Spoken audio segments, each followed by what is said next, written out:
Hi guys, welcome back to another episode of Words of Paradise. I am your host, Leon Idle, and remember how I said this is going to be a nerdy show? We're going to talk about Magic the Gathering, Pokemon, you know, all that great stuff. Well, what is nerdier than science? Biology. But what is more disheartening than biology, science teachers not following science? We have an interesting article from Fox News today. Now, I know, say what you will about Fox News, right-wing propaganda, this, that, and the other, but I like to cover all sides, all angles, everything from Kotaku to Fox. So, yeah, let's take a look at this. Minnesota science teacher claims cell biology lessons are part of capitalist indoctrination. All right. I'll bite. Where's this go? The science teacher claimed that bacteria were the original anarchists. So, all right, this is going to be a fun one. Honestly, I was worried this would be too political because it's coming from Fox News and it talks about capitalism. But I think this is just the right amount of buffoonery that we can just all have a giggle at. A Minnesota science teacher in the St. Paul Public School District. It's because it's public school. This isn't political. It's because it's public school. Public School District lambasted cell biology lessons, particularly on the mitochondrion, for containing capitalist propaganda. Fox News Digital found. Mandy Young, a teacher at Highland Park Middle School, said, "Lately there's been a lot of conversation about the teachers indoctrinating students to their beliefs. And I always find this funny because our children are seeped into capitalist indoctrination from the second they're born, basically." Young proceeded to provide the perfect example of how capitalist indoctrination is expressed in her 7th grade science class. Oh, is this the teacher? Oh, you look like a background character from Magic School Bus. 7th grade science is the year that you learn that the mitochondria is the powerhouse of the cell, and all this cell biology. So at the end of the unit, I have students take a test, and one of the questions is, a person says the nucleus is the most important organelle in the cell. Do you agree or disagree, and why? And almost every child says, yes, I agree, because without the boss, the cell would be in total chaos. Almost every child says that? I don't know. I don't know how you're teaching about cells and mitochondria, but like, if almost every child, I don't know what almost every child is, let's say 90%, if almost all your children are saying, I agree, because without the boss, the cell would be in total chaos, those just don't seem like words 7th graders would use. Jung added that the student's response cracks me up and went on to claim the microscopic bacteria were the original anarchists. Bacteria don't have a nucleus. They are arguably one of the most successful classes of organisms on the planet. Bacteria out here being the original anarchists, right? No nucleus, no masters. Seize the means of metabolism. I don't know. It's funny to me, she said. Look, I get having, being a teacher and finding humor in the field you're in. I mean, Futurama has this great joke where a paleontologist is wearing a shirt that says paleontologists do it in the dirt. So maybe I can see why she would find some sort of humor in this. But for me, this joke just falls flat. I mean, and I don't think it's because I'm not part of that profession. It's just, there is a time when anthropomorphizing things can add humor. But this doesn't do it enough. It seems more like just an interesting thought than something that's actually funny. Fox News Digital asked the St. Paul School District whether Jung's commentary is part of its curriculum, and they sent over a science unit used in the district. The district did not directly answer the question. Well, I'm not surprised that a public school district in, deep blue St. Paul is not answering Fox News. Jung frequently posts anti-capitalist views on her social media platforms. And frankly, I'm okay with this. I don't think what you post on your social media should be used to affect your job. I think that once you're off the clock... Yeah? You don't think so either, Hondo? See? We're in agreement.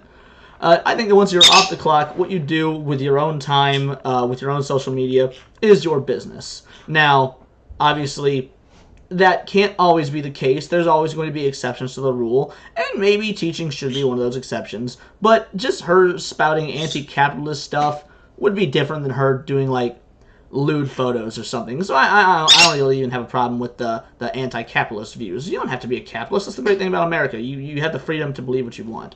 That being said, practicing it preaching these things during school when, you're on effectively government payroll, and you have a curriculum to follow, that gets into a more dicey area. I don't believe she should be doing that. For example, she shared on Twitter, "You are not a capitalist, you are an exploited worker with Stockholm Syndrome." Reasonable tweet. I mean, I disagree with it, but reasonable for her to tweet. In another case, Jung recommended a teacher use what appeared to be a Marxist political cartoon against capitalism. The poster said, "Capitalism. We rule you, we fool you, we shoot at you, we eat for you." I mean, alright, I don't really see this as a learning tool, nor do I see it funny like some sort of political satire cartoon, but I mean, I guess not an issue with posting it either. Or wait, she didn't post this. Oh, yes, she recommended another teacher use it. Yes, no, that is absolutely an issue in my opinion. The Minneapolis teacher previously revealed that she used a survey that allows students to conceal gender identity change in her classroom, Fox News Digital found. See that now? Now it's getting hard to defend you, Teach. I mean, you're stepping into some dicey territory. I agree with your view to post what you want on your social media on your own time, but this is stuff in the classroom that's... Ooh, you're not making yourself look very good. These are all resources that I use or have used at the beginning of the school year. Please enjoy, the middle school teacher said. The questions ask students about their preferred pronouns and names and whether those can be used when speaking directly with students' parents. It also asks them about who they do not get along with in the classroom. Some of the questions included, what names should I use when speaking to your parents? What pronouns should we use when we talk to you? Choose as many as you want. Is it okay to use the pronouns you selected above when we talk to your parents? Is it okay to use the pronouns you selected above when we talk to other students of the class? See, this is frightening to me because, a student says, no, not to my parents. Yes, you can use them with me or other students. You're starting to take over the parent's role, and I'm sorry, the school is not the parent. You're there to teach them. It's that simple. Reading, writing, arithmetic, the 3 R's. It's not. It shouldn't be political. It shouldn't be. The social aspect should come from other students, not from the teachers. Teachers are not your friend. They're there to do the job, which is make sure you learn, and that be that. So, sorry, I'm not okay with this. I wouldn't be okay with this coming from a right-wing, teacher either, asking about how you feel about gun laws and whatnot. Unless it was in like a government civics class. I mean, that makes sense. But no, I don't want the fucking math teacher asking how you feel about 2A. So this shit needs to just stay out of schools, learn what you need to learn, and leave the social aspect for the outside world. A spokesperson for the district referred to existing policy when Fox News Digital asked for a comment, which said, respect all students' gender identity and gender expression by honoring the right of the students to be identified and addressed by their preferred name and pronoun. Now, we live in a country where schools are actively pushing kids to change their gender and hide it from their parents. It's something I never thought I would face as a parent, Kimberly S. Herman from Southeastern Legal Foundation told Fox News. Yeah. I mean, I'm not going to pretend this is happening everywhere.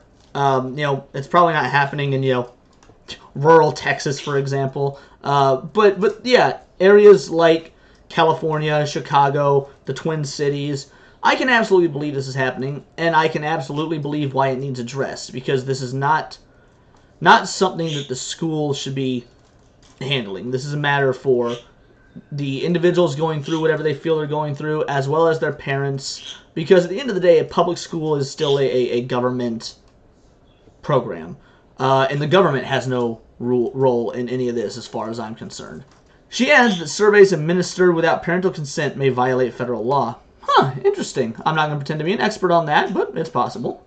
Surveys like this one not only violate the law, but they are aimed at separating children from their parents. Parents must know that when schools ask their children about their emotional health, sexual identity, and family relationships without parental consent, they violate federal law, she said. Well, where's that law? I mean, I want to agree with you on this, but in all fairness, just like I've been talking about with this previous teacher, their social media posts, the whole nine, I will, say the same thing here. If you say it's in violation of the law, show me that law. I hope it is in violation of that law. If it is, I would agree with you. But show it. Don't just state it. I have no reason just to take you at your word, just like I shouldn't take this teacher or her word, or anyone at their word. We need to be shown things. We need facts. Well, that's basically the gist of it. I mean, I don't know. Growing up, I loved science. I also, grew up in a far, far, in my opinion, better time. And I hope that's not just nostalgia speaking. Science class was a breeze for me. Don't lie, I never studied. I showed up, took the notes I was, supposed to take or whatever, filled out the packets, took the test, pass. Didn't even do my fucking homework. I passed the class. I passed pretty much every class in school without doing homework, because as long as you pass the test, you're fine. And I was a solid B student. Could I have put forth more effort and been an A student? Absolutely, but I just wanted to take tests and not do homework. Yeah. That goes back on, my parents probably should have also done more. They probably should have sat me down and told me, do your homework, this is important, this, that, or the other. Yeah, parenting goes a long way. So I completely think that it is buffoonery for the school, for any school, to want to allow this sort of thing in a curriculum that's supposed to be about science, especially considering what science is. But that's about all you're going to get from me out of this one. It did give me the chuckle I was looking for, but also another healthy dose of cynicism and fear about public schools and the government. Until then, if you want to find more stories like this, you can follow me on Twitter at VoltTheWord. Please like, comment, subscribe. It would mean the world to me. I'm very much trying to grow this channel, and I will see you next time on Words of Paradise.